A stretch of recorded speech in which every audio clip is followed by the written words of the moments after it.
ये पत्नियां बहुत खुश रहती हैं। नेहा एक गरीब परिवार की लड़की थी। गांव में 18 साल की उम्र होते ही शादी करने की जल्दी हो जाती है। नेहा की शादी करवाने के लिए उसका परिवार जल्दी में था, क्योंकि उसकी 2 छोटी बहनें थीं। उसके पास भी शादी करने के अलावा कोई चारा नहीं था। शादी करने के लिए अनुकूल नहीं थे, इसलिए उसकी शादी जुड़ती नहीं थी। उसमें गोत्र या कुंडली में कमी देखकर बहुत से रिश्ते मना कर देते थे। अंत में एक ऐसा रिश्ता आया और उस लड़की ने उसे पसंद कर लिया। लड़का सेना में सिपाही था। बुजुर्ग लोगों ने शादी करने पर नाराजगी जताई और कहने लगे कि लड़का अपनी पत्नी को समय नहीं दे पाएगा और कल शहीद हो गया तो। पिता ने बेटी से पूछा। नेहा ने अपने पिता की परेशानी देखकर शादी के लिए हामी भर दी और शादी हो गई। नेहा अपने ससुराल चली गई। फिर कुछ दिन बाद पति ड्यूटी पर चला गया। नेहा अकेली रह गई।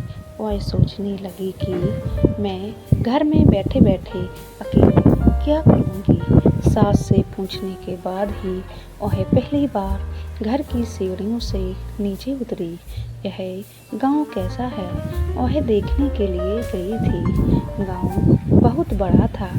यहाँ उसे कोई नहीं पहचान सका।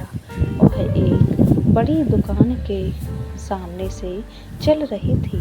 तभी एक दुकानदार ने आवाज़ लगाई और कहने लगा कि भाभी, कोई सामान चाहिए क्या? उसने दूर से नहीं कहा। कुछ दूर पर एक किसान अपने खेत का कृषि का सामान लेकर शहर की ओर जा रहा था। उस किसान ने नेहा को सलाम किया और पूछने लगा, भाभी, आज यहाँ आप कहाँ? इस पर नेहा ने उससे कहा, आपको क्या करना है, मैं कहाँ भी जाऊँ। फिर किसान ने कहा, भाभी, अगर आपको किसी भी चीज़ की ज़रूरत हो तो बस हमें बताना। धीरे धीरे नेहा ने आधा गांव घूम चुकी थी, लेकिन ऐसे किसी से कभी नहीं मिली जिसने उससे बात नहीं की है।